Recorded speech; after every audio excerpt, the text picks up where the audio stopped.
এই জন্য ভাইরা আমার, বন্ধুরা আমার, আপনাকে আমাকে কোন মূর্তির পূজা করার জন্য এই পৃথিবীতে পাঠান নাই, কোন দরগার পূজা করার জন্য আমাদেরকে এই দুনিয়ায় পাঠান নাই, কোন বাবার কাছে যে বাবা দরবারে গাজা খাওয়ার জন্য পাঠাই নাই। আল্লাহ তাআলা এই দুনিয়াতে পাঠিয়ে দিয়েছেন তার ইবাদত এবং বন্দেগী আর দাসত্ব গোলামি করার জন্য। কিন্তু আমরা তার গোলামি করছি, আমরা তার গোলাম হিসাবে এই পৃথিবীর জমিনেতে আছি। এই কথাই মহান রব্বুল আলামিন সূরাতুল যারিয়ার ভিতরে আল্লাহ তাআলা বলছেন, ওমা খালাকাতুল জিন্না ওয়াল ইনসা ইল্লা লিয়াবুদুন। আমি মানুষ এবং জিনকে সৃষ্টি করেছি আমার ইবাদত, আমার বন্দেগী, আমার দাসত্ব করার জন্য।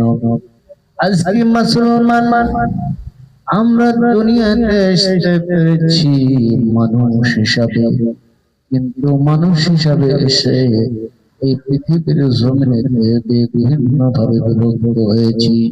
আমরা মুশরিক হয়েছি, কেউ ইহুদি হয়েছি, কেউ খ্রিস্টান হয়েছি, বিভিন্ন দলে বিভক্ত হয়ে আল্লাহর দ্বীনকে নষ্ট করে দেওয়ার জন্য প্রচেষ্টা করছি। জেনে রাখো মুসলমান, আল্লাহকে আমরা নষ্ট করতে পারবো না। আমরা আমাদের নিজের জীবনকে ধ্বংস করে দিচ্ছি। কাল কিয়ামতের দিন, মুসিবতের সময় ওই মহান রব্বুল আলামিন যেদিন হিসাব নেবে সেই দিন আমরা টের পাবো। কথা বলুন ঠিক না বাকি? আমরা দুনিয়াতে যা চাইবো আল্লাহ তাআলা তাই দিবে। দুনিয়া নিয়ে যদি আমরা বাঁচতে থাকি, এই কথাও মহান রব্বুল আলামিন বলছেন। আল্লাহ রব্বুল আলামিন কোরআন মাজিদে বলছেন, মান কানা ইউরিদু হারসাল আখিরাতি নাসিব লাহু ফি হারসিহি ওয়া মান কানা ইউরিদু হারসাদ দুনিয়া নুতিহি মিনহা ওয়া মা লাহু ফিল আখিরাতি মিন নাসিব। আল্লাহু আকবার। যে কেউ আখিরাতের ফসল কামনা করে তার জন্য আমি তার ফসল বাড়িয়ে দিই। কে বলছেন বলেন তো? আল্লাহ তাআলা বলছেন, যে আখিরাতের ফসল কামনা করে, ইবাদত বন্দেগী করে, দাসত্ব করে, গোলামি করে, আল্লাহ ফসল বাড়িয়ে দেন। বলি সুবহানাল্লাহ। কিন্তু বাজারে এবং কেউ দুনিয়ার ফসল কামনা করে, আমি তার কিন্তু আখিরাতে তার জন্য কিছুই থাকবে না। যদি দুনিয়া নিয়ে বাঁচতে থাকি, দুনিয়াতে সম্পদ দিবে, অট্টালিকা দিবে, বাড়ি গাড়ি দিবে, সব কিছু আল্লাহ তাআলা দিবে, কিন্তু আল্লাহ বলেছেন আখিরাতে তার জন্য কিছুই থাকবে না। এই জন্য দুনিয়াতে আসার পরে আমরা দুনিয়ার রাজনীতি, অশ্লীলতা, বেহাল্লাপনা যে রাজনীতিগুলো আছে, এই রাজনীতির সাথে আমরা সকলে জড়িত রয়েছি। এই জন্য যে আমরা দুনিয়ার সাথে ডুবে পড়েছি। কিন্তু মহান রব্বুল আলামিন যে শাস্তির কথা বলেছেন, বান্দারে দুনিয়া যদি তুমি চাও তাহলে আমি দুনিয়া তোমাকে দিব, আর আখিরাত যদি তুমি চাও তাহলে তোমাকে আখিরাত দিব। কিন্তু আখিরাত চাইলেন, দুনিয়া চাইলেন, দুইটা চাইছেন, কিন্তু মহান রব্বুল আলামিন বলেছেন, ও আমার বান্দারা, যারা আমার বান্দা হবে তারা কখনোই দুনিয়া চাইবে না, তারা আখিরাত চাইবে। এই কারণে আখিরাত হলো স্থায়ী। কথা বলুন ঠিক না বাড়ি? ভাইরা আমার, বন্ধুরা আমার, মহান রব্বুল আলামিন বলছেন, আখিরাতের ফসল কামনা করে ওই সকল ব্যক্তির কথা পাঁচ ভাবে বিভক্ত করে দিয়েছেন। বলেন কয় ভাগে? পাঁচ ভাগে বিভক্ত করে দিয়েছেন। আখিরাতের ফসল কামনা করে সাধারণ কোনো মানুষ নয়, সাধারণ কোনো ব্যক্তি হতে পারে না, সাধারণ কোনো মানুষ হতে পারে না। যে আখিরাতের ফসল কামনা করে নিশ্চয় সে আল্লাহওয়ালা, আল্লাহ তাআলার সাথে তার সঙ্গ রয়েছে। বলেন ঠিক না ঠিক? হ্যাঁ আমার বন্ধুরা আমার, আরো সুন্দর সুন্দর ওয়াজ আছে, আপনারা যদি ধৈর্য সহকারে বসে শুনতে পারেন। আমি কোরআন থেকে রেফারেন্স দিয়ে কথা বলবো, কোরআন থেকে তাফসীর করব, কোরআনের ব্যাখ্যা দিব।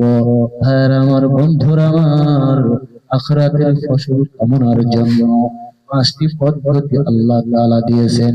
এই পাঁচটি পদ্ধতির মধ্যে এক নম্বর পদ্ধতি হলো, যে ব্যক্তি আখিরাতের ফসল কামনা করে তার জন্য আমি তার ফসল বাড়িয়ে দিই। এই জন্য আল্লাহ তাআলা বাড়িয়ে দেন। প্রথম নম্বর হলো, যারা মুমিন হবে, মুত্তাকিন হবে, এরা সুদ থেকে, ঘুষ থেকে, দুর্নীতি থেকে, জুলুম থেকে এরা বিরত থাকবে। মানুষকে কখনো কষ্ট দিবে না, জুলুম করবে না, অত্যাচার করবে না, নির্যাতন করবে না, জমি দখল করবে না, কারো প্রতি জুলুম অত্যাচার করবে না। এটা হলো ইসলাম শিক্ষা দিয়েছে। এই জন্য এক নম্বর বাজান, এরা হলো পরিষ্কার মানুষ হবে, এরা হলো মুক্ত মানুষ হবে। এই জন্য আল্লাহ তাআলা মুমিনদেরকে ফসল বাড়িয়ে দিবে। বলি সুবহানাল্লাহ। দ্বিতীয় নম্বর হলো বাজান, এরা সালিহিন মুত্তাকিন, দিনের প্রতি লড়াই করবে, ভয় করবে না। দিন কায়েম করার জন্য নিজের রক্ত যদি দেওয়া লাগে দিনের জমিনে ঢেলে দিয়ে ইসলামের জন্য, ইসলামের পতাকা নিয়ে মাঠে দাঁড়িয়ে থাকবে। কোন বেঈমান নাস্তিক মানুষের সামনে মাথা নত করবে না। তৃতীয় নম্বর হলো বাজান, আত্মীয়-স্বজন যারা রয়েছেন তাদের সাথে শোষণ বজায় রাখবে, ভালোবাসা তাদের সাথে বিনিময় করবে, আত্মীয়-স্বজনকে ছাঁটাই করবে না, আত্মীয়-স্বজনের সাথে ভালো ব্যবহার করবে। এই জন্য তাদেরকে আল্লাহ তাআলা দুনিয়া নয় আখিরাতের ফসল আল্লাহ বাড়িয়ে দিবে। বলি সুবহানাল্লাহ।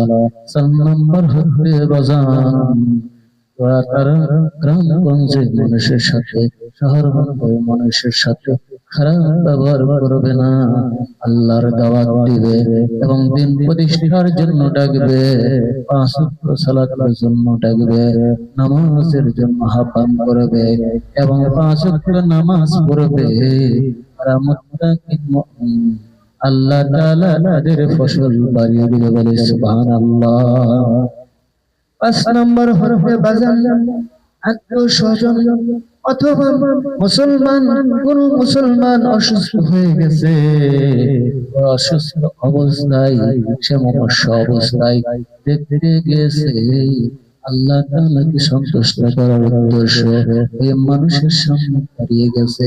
একটি মানুষ যখন অসুস্থ থাকে, অসুস্থ হয়, তার মন না কতই কিছু পায়, ওই সময় যদি ওই ব্যক্তি দাঁড়ায় যায়, আল্লাহ রাব্বুল আলামিন বলেছেন ওই ব্যক্তি হলো মুমিন, মুত্তাকিন, পরেজগার। এই জন্য আমি তার ফসল আমি আখিরাতে বাড়াই দিই। বলি সুবহানাল্লাহ।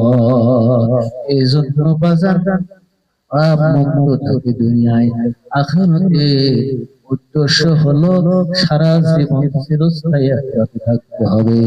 কিন্তু দুনিয়াতে আপনি কয়দিন থাকবে বাজান?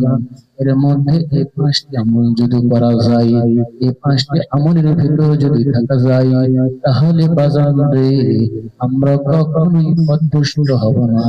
আমরা আল্লাহওয়ালা হব, পরেজগার হব। আল্লাহ আখিরাতের ফসল বাড়ায়া দিবে। বলে সুবহানাল্লাহ। লা ইলাহা ইল্লাল্লাহ, জিক্র লা ইলাহা ইল্লাল্লাহ। আল্লাহ আল্লাহ আল্লাহু লা ইলাহা ইল্লাল্লাহ, লা ইলাহা ইল্লাল্লাহ, লা ইলাহা ইল্লাল্লাহু মুহাম্মাদুর রাসূলুল্লাহ। বলুন সাল্লাল্লাহু আলাইহি ওয়াসাল্লাম।